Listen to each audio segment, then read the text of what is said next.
Alors, bonjour à toutes et à tous. Et l'étude que nous allons voir aujourd'hui est: est-ce qu'un chrétien doit se revendiquer d'une citoyenneté ou d'une race? Et si oui, quelle est sa race et sa citoyenneté? Alors, j'ai un ami qui vient me voir un jour et qui me dit: tu sais, Nicole, le christianisme est une religion de blancs inventée par eux pour asservir les peuples. Et en plus, il rajoute que Jésus était noir. Bon, déjà, pour moi, il y a un petit peu contradiction. Et il continue en disant qu'en plus, ils ont plagié les histoires des anciennes religions antiques. Mais moi, mon problème, ce n'est pas de savoir si Jésus était noir ou blanc, peu m'importe. Moi, ce que je veux savoir, c'est est-ce que son message était universel? Est-ce que le fait de sa couleur de peau disqualifiait les autres peuples? Voyons ce message qui se trouve dans Jean 3,16 et qui dit: car Dieu a tant aimé le monde qu'il a donné son Fils unique afin que quiconque croit en lui ne périsse point, mais qu'il ait la vie éternelle. Marc continue: car quiconque fait la volonté de Dieu, celui-là est mon frère, ma sœur ou ma mère. Donc la condition pour faire partie de la famille de Dieu n'est pas une couleur de peau ou une race, mais plutôt de faire la volonté de Dieu. C'est la seule condition. Dans Jean, on nous dit: afin que quiconque croit en lui ait la vie éternelle. Quiconque. Dans Jean encore, on nous dit: Dieu, en effet, n'a pas envoyé son Fils dans le monde pour qu'il juge le monde, mais pour que le monde soit sauvé par lui. Donc on voit bien que le message de Jésus est un message universel, un message d'amour et de paix. Vous savez, le diable nous focalise toujours sur des détails pour nous faire passer à côté de l'essentiel. Et le plus souvent, ça marche. C'est pourquoi on dit que le diable se cache dans les détails. De plus, on veut associer la vie de Jésus à tous ces dieux païens, car soi-disant, il y aurait des similitudes, du plagiat.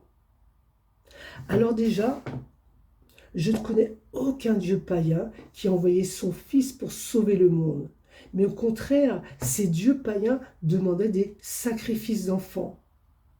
Je ne connais aucun dieu païen qui est venu comme serviteur de l'humanité et mourir pour elle. Lisons Matthieu.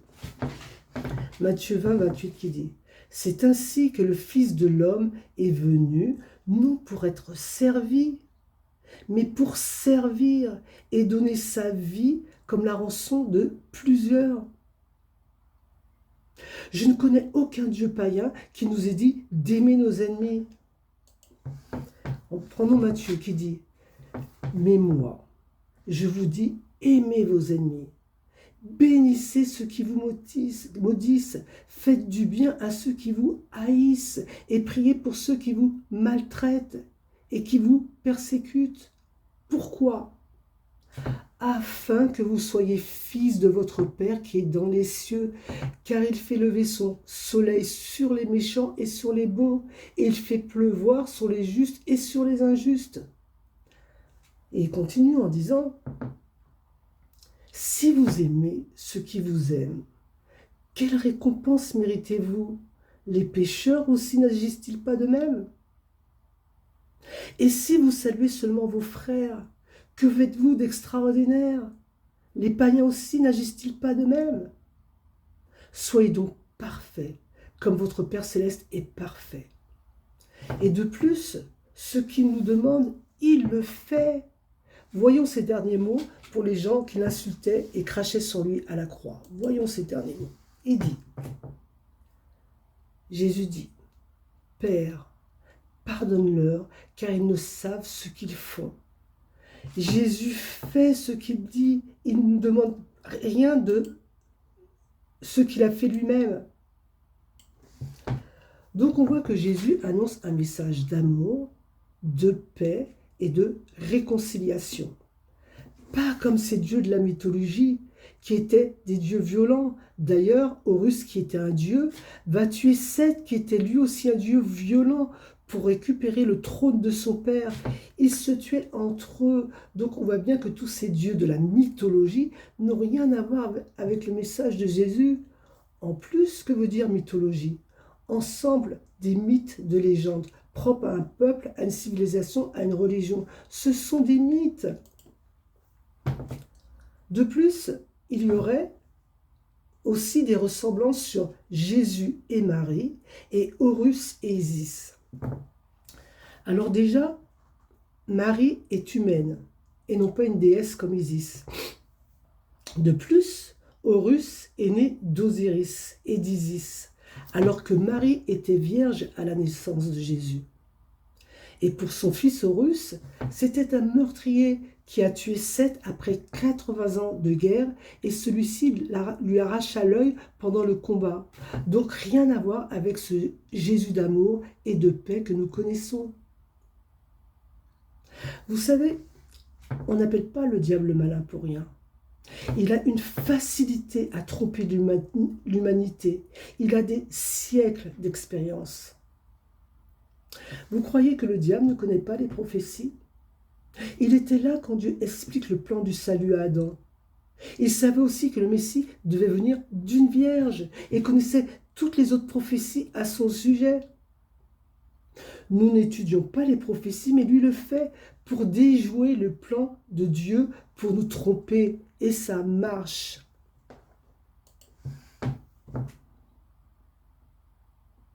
Vous savez, un homme s'interrogeait et va voir son ami pour savoir comment combattre la vérité. Car pour lui, c'était impossible. Donc il fait cette question à son ami, comment combattre la vérité? Son ami réfléchit et son ami lui dit, je vais te dire comment combattre la vérité. En inventant plein d'autres fausses vérités. Voilà comment combattre la vérité. Et c'est quelque chose que nous connaissons aujourd'hui avec toutes les fake news que nous recevons tous les jours. On ne sait plus que croire. Eh bien, c'est la méthode que le diable a toujours utilisée. Vous savez qu'avant l'arrivée de Jésus, plein de gens ont dit qu'ils étaient le Messie, à tel point que quand le vrai Messie Jésus est venu, les gens ne l'ont pas reconnu comme tel. Car le diable, depuis le début, passe son temps à falsifier la vérité, à la devancer par des mensonges et des falsifications. Mais il peut freiner la vérité par ses ruses, mais la vérité triomphera toujours. Merci mon Dieu. Écoutez ce qu'on dit dans Corinthiens. Toutefois, de même que le serpent séduisit Ève par sa ruse, je crains que vos pensées ne se corrompent et ne se détournent de la simplicité à l'égard de Christ. Il a dès le début voulu détourner l'homme de la vérité de Dieu. Il n'a pas changé car ça marche toujours, hélas.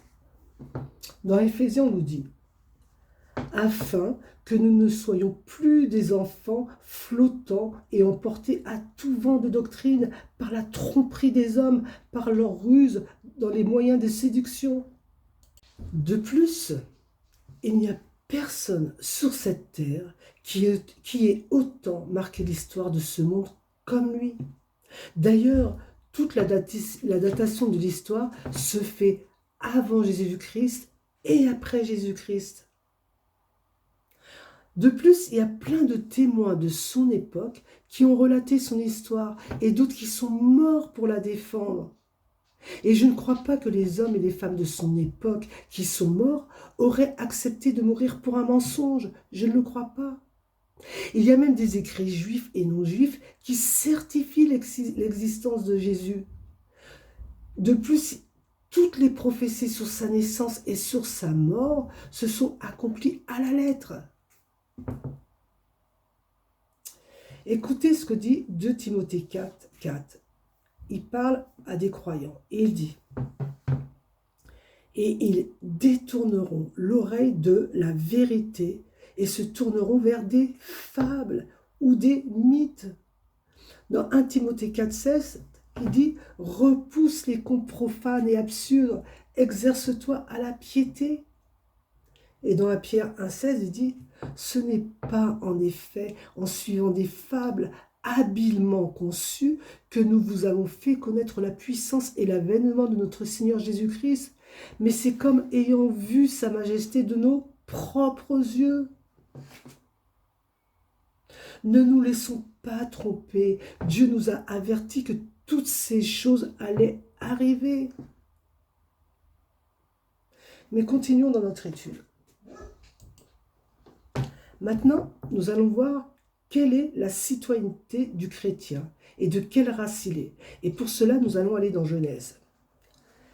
Qu'est-ce que Dieu a demandé à Abraham? Dans Genèse 12, verset 1. Il dit, l'Éternel dit à Abraham, va-t'en de ton pays, de ta patrie et de la maison de ton père, dans le pays que je te montrerai. Donc Dieu lui dit de quitter son pays, sa patrie, la maison de son père, car il veut lui donner un pays. La question qu'on peut se poser est, s'il n'avait pas quitté son pays, sa patrie, la maison de son père, comme Dieu lui avait demandé, aurait-il hérité du pays promis? Je ne le crois pas. Mais Dieu nous a promis un pays à nous aussi. Voyons cela. On va prendre Apocalypse et Jean. Il dit « Et je vis descendre du ciel, d'auprès de Dieu, la ville sainte, la nouvelle Jérusalem, préparée comme une épouse qui s'est parée pour son époux. » Et dans Jean, on nous dit « Que votre cœur ne se trouble point. Croyez en Dieu et croyez en moi. Il y a plusieurs demeures dans la maison de mon Père. Si cela n'était pas, je vous l'aurais dit. Je vais vous préparer une place, et lorsque je m'en serai allé et que je vous aurai préparé une place, je reviendrai et je vous prendrai avec moi, afin que là où je suis, vous y soyez aussi. » Mais pouvons-nous avoir part à cette promesse en se considérant de ce monde, en voulant rester attaché à un pays ou à une race? Lisons Jean. Dans Jean 17, versets 14 à 16, il est dit, en parlant des croyants, « Je leur ai donné ta parole, et le monde les a haïs, parce qu'ils ne sont pas du monde. Ils ne sont pas du monde, comme moi je ne suis pas du monde. Ici n'est pas notre monde. » Il continue, « Je ne te prie pas de les ôter du monde, mais de les préserver du mal. Ils ne sont pas du monde, comme moi je ne suis pas du monde. » Lisons Hébreux. Et nous allons voir dans Hébreux ce que disaient ceux qui avaient cru avant nous. Voyons ce qu'ils disaient. Hébreux 13, 14. « Car nous n'avons point ici-bas de cité permanente, mais nous cherchons celle qui est à venir. » Dans Philippiens 3, verset 20, il est dit « Mais notre cité à nous est dans les cieux, d'où nous attendons aussi comme sauveur le Seigneur Jésus-Christ. » Tous ces gens ne se réclamaient pas de cette terre et de ses biens et de ses convoitises, et encore moins d'une couleur de peau. C'est pour ça que dans Galates, il est écrit « Il n'y a plus ni juif, ni grec, il n'y a plus ni esclave, ni libre, il n'y a plus ni homme, ni femme, car vous êtes tous en Jésus-Christ, et vous êtes à Christ. Vous êtes donc de la postérité d'Abraham, héritier selon la promesse, car vous êtes tous un en Jésus-Christ. Vous êtes tous un en Jésus-Christ. » Quand on est en Christ, toutes ces choses tombent et notre postérité à tous devient celle d'Abraham. C'est ce que nous dit le texte et non pas de nos ancêtres. Et Paul va plus loin. Écoutez ce qu'il va nous dire dans Galates.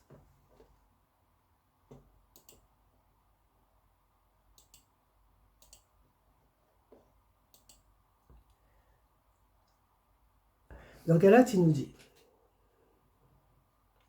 pas dans Galates, dans Actes 17, verset 29, il dit « Ainsi donc, étant de la race de Dieu, Nous ne devons pas croire que la divinité soit semblable à de l'or, de l'argent ou de la pierre sculptée par l'art et l'industrie des hommes.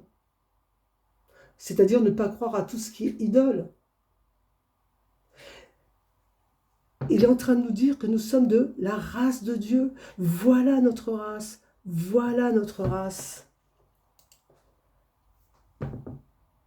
Lisons ce qu'on nous dit de tous ceux qui ont cru avant nous. Nous allons le lire.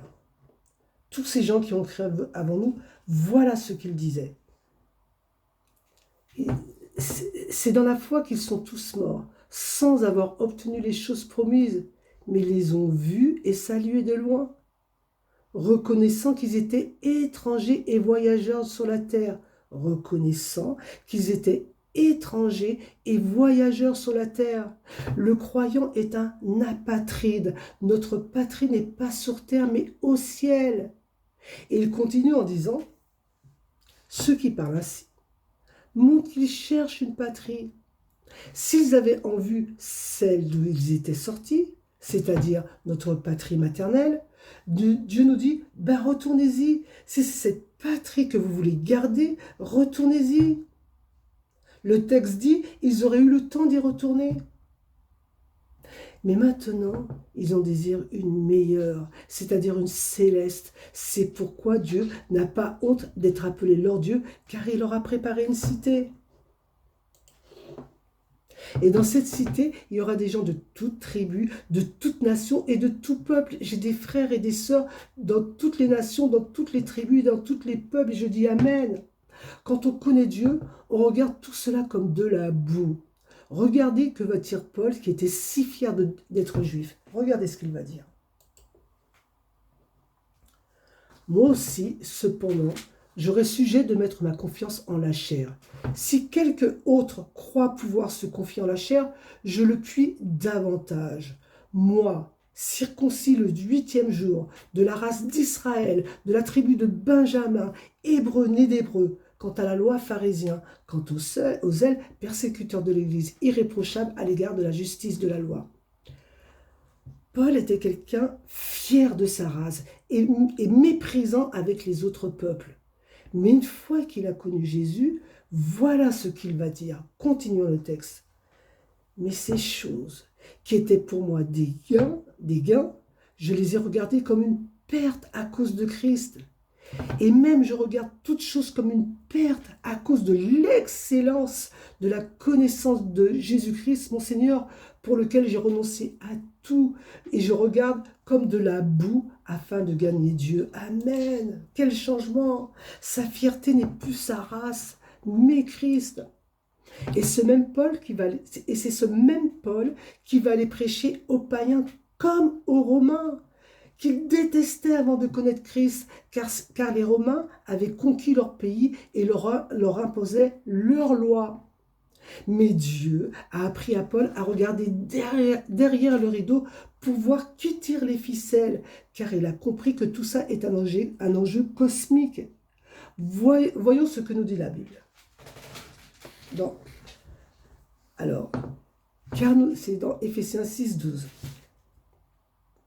Car nous n'avons pas à lutter contre la chair et le sang, mais contre les dominations, contre les autorités, contre les princes de ce monde de ténèbres, contre les esprits méchants dans les lieux célestes. Et c'est ce qu'il veut nous apprendre. Il veut nous faire comprendre cela à nous aussi. Et c'est pour ça, parce que Paul avait compris, c'est pour ça qu'il a pu aller prêcher même aux Romains. Pourquoi? Parce qu'il a compris que les Romains n'étaient pas ses ennemis, mais plutôt des âmes à gagner pour Jésus-Christ. Amen. Ne nous détournons pas d'un Dieu si aimant pour aller vers de faux dieux. C'est un Dieu qui rassemble. Le diable divise, mais lui c'est un Dieu qui rassemble.